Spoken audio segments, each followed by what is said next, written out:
네, 여러분 한 주 잘 보내셨습니까? 새해가 밝았지만 여전히 여러분들을 직접적으로 뵙지 못하고 이렇게 온라인상으로 만나게 되는 것이 아쉽지만 그래도 이 시기를 잘 넘겨서 우리 추운 겨울을 잘 보낼 수 있기를 바랍니다. 언젠가 다시 따뜻한 날이 올 때 그때 반가운 얼굴로 함께 예배를 회복하고 또 이렇게 모이는 모임들을 다시 일으켜가는 그날을 바라보면서 여러분이 있는 자리에서 힘내시는 그러한 또 한 주가 될 수 있기를 바랍니다. 오늘 우리에게 주시는 하나님의 말씀은 누가복음 3장 1절에서 14절의 말씀, 신약성경 누가복음 3장 1절에서 14절의 말씀입니다. 제가 읽겠습니다. 디베리오 황제가 통치한 지 15해 곧 본디오 빌라도가 유대의 총독으로, 헤롯이 갈릴리의 분봉왕으로, 그 동생 빌립이 이두레와 드라고니 지방의 분봉왕으로, 루사니아가 아빌레네의 분봉왕으로, 안나스와 가야바가 대제사장으로 있을 때에 하나님의 말씀이 빈들에서 사가랴의 아들 요한에게 임한지라. 요한이 요단강 부근 각처에 와서 죄사함을 받게 하는 회개의 세례를 전파하니 선지자 이사야의 책에 쓴 바 광야에서 외치는 자의 소리가 있어 이르되 너희는 주의 길을 준비하라. 그의 오실 길을 곧게 하라. 모든 골짜기가 메워지고 모든 산과 작은 산이 낮아지고 굽은 것이 곧아지고 험한 길이 평탄하여질 것이요 모든 육체가 하나님의 구원하심을 보리라 함과 같으니라. 요한이 세례받으러 나오는 무리에게 이르되 독사의 자식들아 누가 너희에게 일러 장차 올 진노를 피하라 하더냐. 그러므로 회개에 합당한 열매를 맺고 속으로 아브라함이 우리 조상이라 말하지 말라. 내가 너희에게 이르노니 하나님이 능히 이 돌들로도 아브라함의 자손이 되게 하시리라. 이미 도끼가 나무 뿌리에 놓였으니 좋은 열매 맺지 아니하는 나무마다 찍혀 불에 던져지리라. 무리가 물어 이르되 그러면 우리가 무엇을 하리이까? 대답하여 이르되 옷 2벌 있는 자는 옷 없는 자에게 나눠줄 것이요 먹을 것이 있는 자도 그렇게 할 것이니라 하고, 세리들도 세례를 받고자 하여 와서 이르되 선생이여 우리는 무엇을 하리이까 하매 이르되 부과된 것 외에는 거두지 말라 하고, 군인들도 물어 이르되 우리는 무엇을 하리이까 하매 이르되 사람에게서 강탈하지 말며 거짓으로 고발하지 말고 받는 급료를 족한 줄로 알라 하니라. 아멘. 네, 어느 시대나 새로운 시대의 한 획을 긋는 그러한 사건들이 있습니다. 우리가 학교의 역사 시간에서 배우는 내용들을 살펴보아도 그렇죠. 16세기에 일어난 종교개혁이랄지 신대륙의 발견이랄지 산업혁명 이런 것들은 우리의 삶에 있어서 굉장히 큰 영향을 미쳤고 그 전과 후가 굉장히 달라지는 그런 모습들을 우리가 보게 됩니다.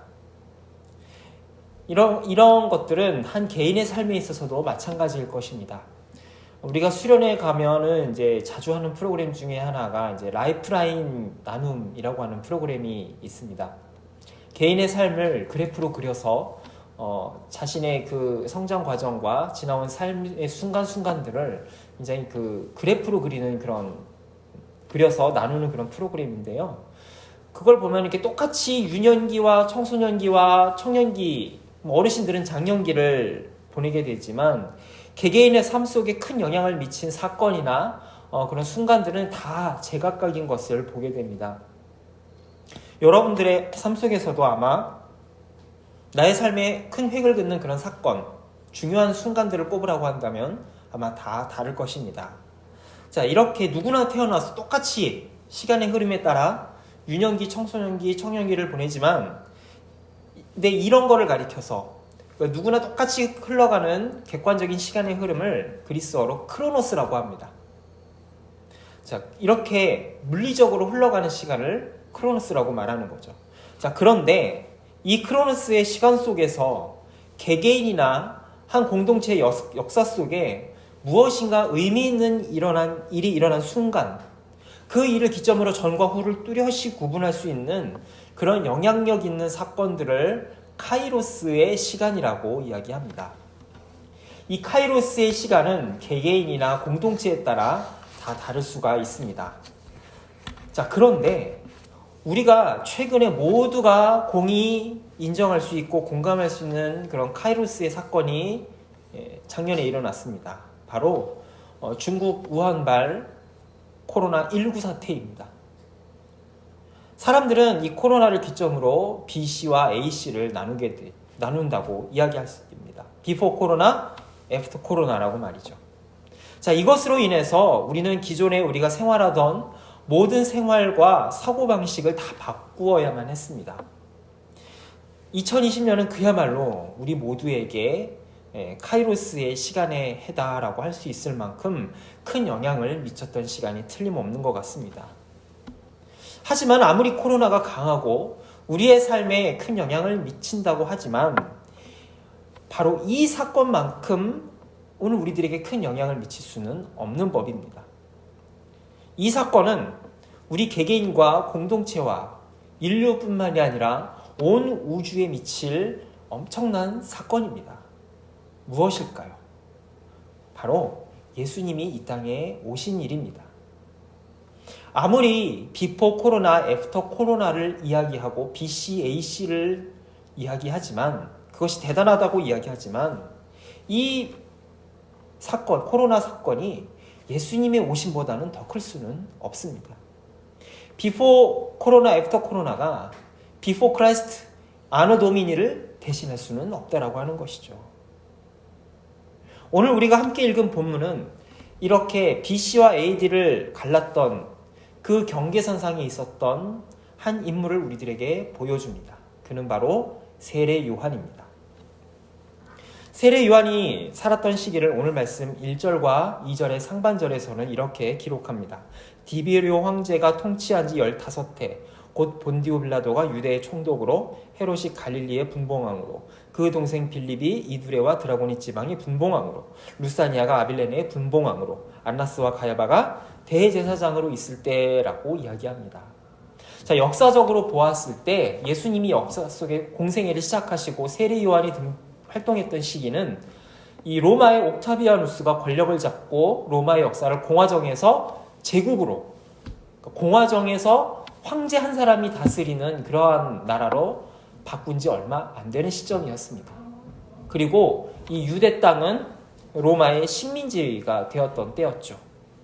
자, 여기까지 보면은 이것은 그냥 역사적인 팩트고 그냥 객관적인 어떤 자료라고 할 수 있습니다.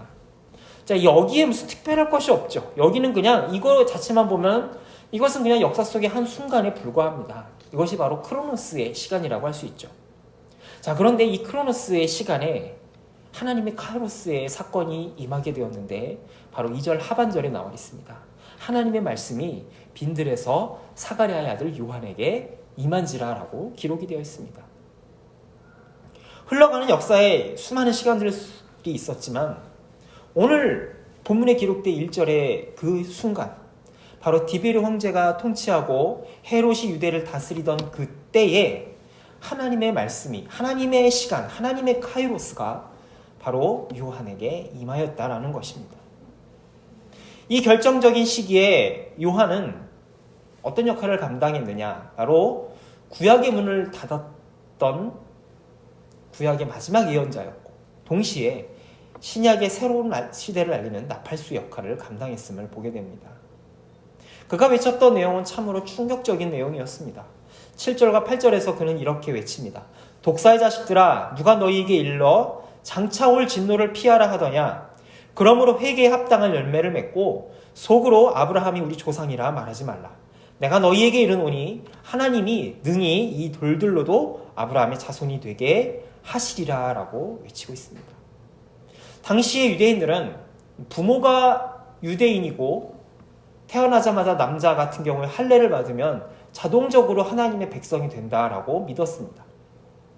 그런데 세례 요한이 이러한 그들의 믿음의 정면으로 도전장을 내밀고 있는 것입니다. 너희가 혈통만 유대인이라고 해서 자동적으로 하나님의 백성이 되는 것이 아니다라고 외치고 있습니다. 오늘 우리의 언어로 바꿔 말하면 교회에 나와서 교회 의식과 어떤 교회 예배 참석 몇 가지를 한다고 해서 자동적으로 그리스도인이 되는 것은 아니라는 것과 마찬가지의 이야기를 하고 있습니다. 자, 여러분, 세례 요한이 정말로 이야기하고 싶었던 것, 그것은 무엇일까요? 그것은 바로 예수님으로 인해 새로운 시대가 오고 있다는 사실을 백성들에게 외치고 싶었습니다. 어제와 별반 다를 것 없는 오늘, 그냥 흘러가는 같은 것 같은 그러한 크로노스의 시간들 속에 하나님이 너희들을 위하여서 특별한 카이로스의 시간을 열어가고 계신다라는 사실을 외치고 있는 것이죠. 여러분, 우리는 코로나 이후의 시대를 맞이하면서 이전과는 전혀 다른 생활 방식과 새로운 사고 방식을 가질 것을 요구받고 있습니다. 더 이상 옛날의 생활과 사고 방식으로는 코로나 이후의 시대, 소위 말하는 뉴노멀이라고 하는 시대를 살아갈 수 없을 것이다라고 이야기합니다. 이제는 더 이상 뒤로 돌아갈 수 없다라고 하는 것이죠. 설령 코로나가 어느 정도 치유된다고 하더라도 우리는 더 이상 뒤로 돌아갈 수 없다라고 이야기합니다. 그리고 그것은 앞으로의 의료기술이 어떻게 전진되느냐에 따라 현실이 될 수도 있고 아닐 수도 있겠죠. 자, 그렇다면 여러분, 예수님이 오신 사건은 우리에게 무엇을 의미하고 있을까요? 예수님이 오신다고 하는 이 소식, 새로운 시대, 아노 도미니의 시대는 바로 오늘 우리들에게 무엇을 요구하고 있을까요? 여러분, 코로나라고 하는 눈에 보이지도 않는 그런 작은 바이러스가 오늘 우리들의 삶에 이토록 큰 영향을 미치고 있다라고 한다면, 제가 여러분들 그 올해 기도 제목 다 받아보니까 다 좀 코로나에 관한 것들이더라고요. 자, 이렇게 눈에 보이지 않는 코로나 바이러스가 이렇게 우리에게 큰 영향을 미쳤다라고 한다면 예수님의 오심은 우리에게 어떤 의미가 있었고 어떤 것을 우리에게 요구하고 있을까요? 만일 이것에 대해서 아무런 생각이나 어떤 고민이나 어떤 감각이 없다면 결국 우리에게 있어서 예수님이라고 하는 분은 코로나 바이러스만도 못한 존재다라고 밖에는 설명할 길이 없을 것입니다.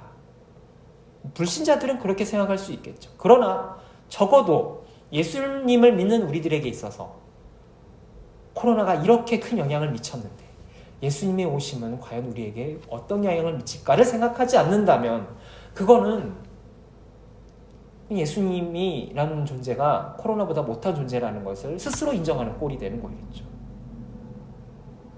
자, 세례 요한은 이제 예수님이 오심으로 인하여서 우리가 더 이상 예전으로 돌아갈 수 없다라고 이야기합니다. 이제는 새로운 시대에 새로운 옷을 입고 새로운 음식을 먹으며 새로운 생각을 가지고 살아야 된다라고 고함치며 외치고 있습니다.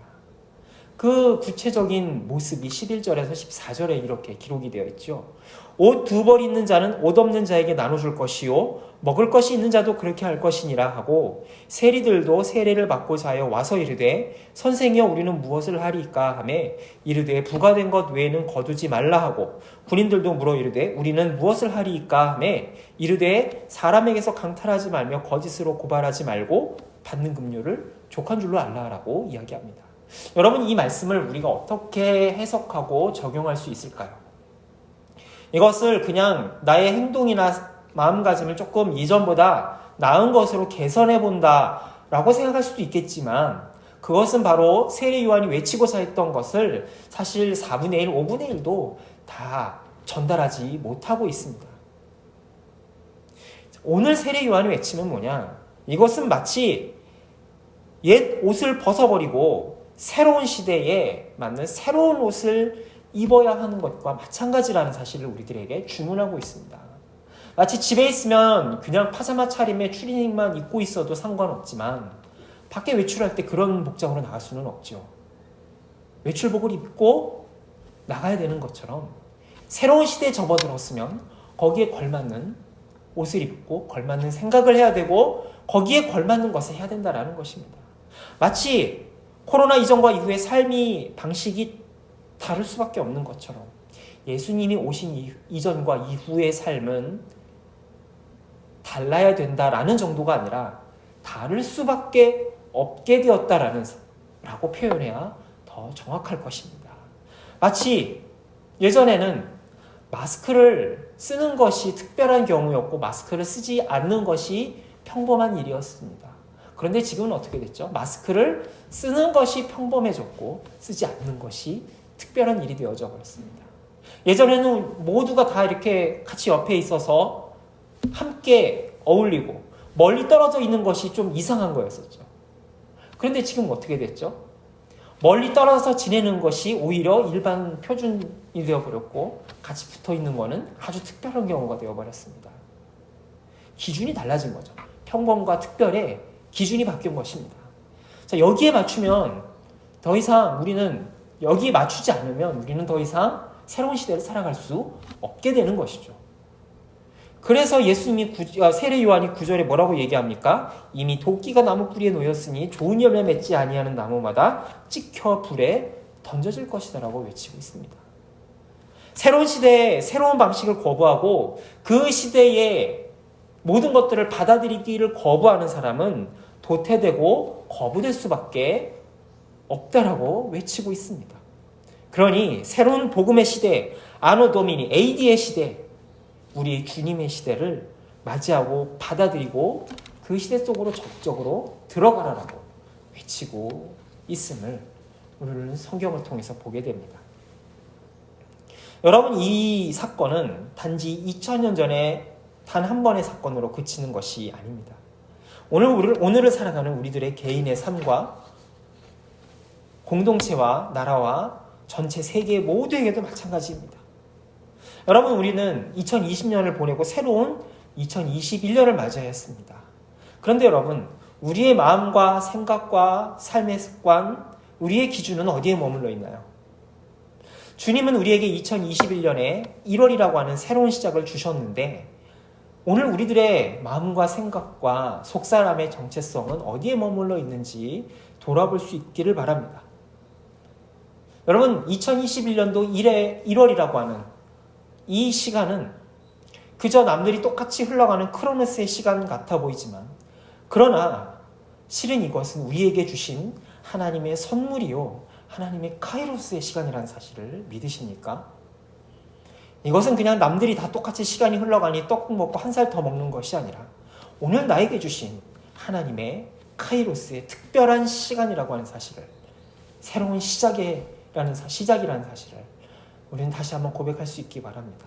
그런데 아직도 우리의 옛사람은 2021년을 시작하는 것이 아니라 2020년 13월을 살아가고 있는 것은 아닌지 우리는 다시 한번 돌아볼 수 있기를 바랍니다. 사도 바울은 고린도후서에서 이렇게 이야기합니다. 누구든지 그리스도 안에 있으면 새로운 피조물이라. 이전 것은 지나갔으니 보라 새 것이 되었도다 라고 이야기합니다. 주님 안에서 우리는 이미 새로운 피조물이고 새로운 시대로 접어든 사람들입니다. 새해가 되어서 새로운 것이 아니고 아침해가 떠서 새로운 것이 아닙니다. 주님이 우리와 함께 하시기 때문에 우리는 매 순간 새로운 존재들이고 새로운 피조물인 것입니다. 그래서 우리는 우리 올해 교회 표어처럼 새로운 길을 걸어갈 수 있는 그러한 왕의 대로를 걸어가는 사람들이라고 성경은 우리들에게 이야기하고 있죠. 그것이 바로 오늘 성경에 나온 세례 요한의 삶이었고 우리가 걸어가야 할 길인 줄로 믿습니다. 새해 벽두부터 소란스럽고 어두운 소식들이 들려옵니다. 이런 소식들을 들으면서 예수님의 재림의 시계가 점점 빨라지고 있는 것은 아닌가라는 느낌을 받게 됩니다. 천사장의 나팔 소리가 점점 더 가까워지는, 예수님이 재림의 소식이 점점 더 가까워지는 그러한 전조 증상이 오늘 우리가 살아가는 세상 속에 가득 들리고 있는 것 같습니다. 자, 이 마지막 시기에 주의 부르심에 응답하여 새로운 길을 함께 걸어갈 수 있는 우리 모두가 될 수 있기를 원합니다. 세례 요한이 2000년 전에 예수님의 초림을 준비하는 일을 했다라고 한다면 우리들 역시 재림하실 그 예수님의 길을 준비하는 그러한 리더가 될 수 있기를 소망합니다. 그리하여서 이 새로운 시대에 끌려가는 자가 아니라, 도태되는 자가 아니라 이 시대를 적극적으로 리드하며 세상을 섬겨가는 그러한 우리 모두가 될 수 있기를 간절히 소망합니다. 기도하겠습니다. 하나님 아버지, 우리에게 새로운 시간과 새로운 시대를 주심에 감사합니다. 우리에게 주어진 이 시간이 그저 옛 시간의 연장이 아니라 새로운 시간, 새로운 기회임을 알고 주의 부르심에 응답하여 삶의 구석구석을 새로운 모습으로 단장해 갈 수 있는 은혜를 더해 주옵소서. 예수님의 이름으로 기도합니다. 아멘. 지금은 우리 주 예수 그리스도의 은혜와 하나님의 사랑과 성령의 교통하심이 새로운 시대를 맞이하여 주님이 주신 새로운 길을 걸어가기로 다짐하는 동광의 모든 지체들에게 지금부터 영원토록 함께 하시기를 간절히 축원하옵나이다. 아멘.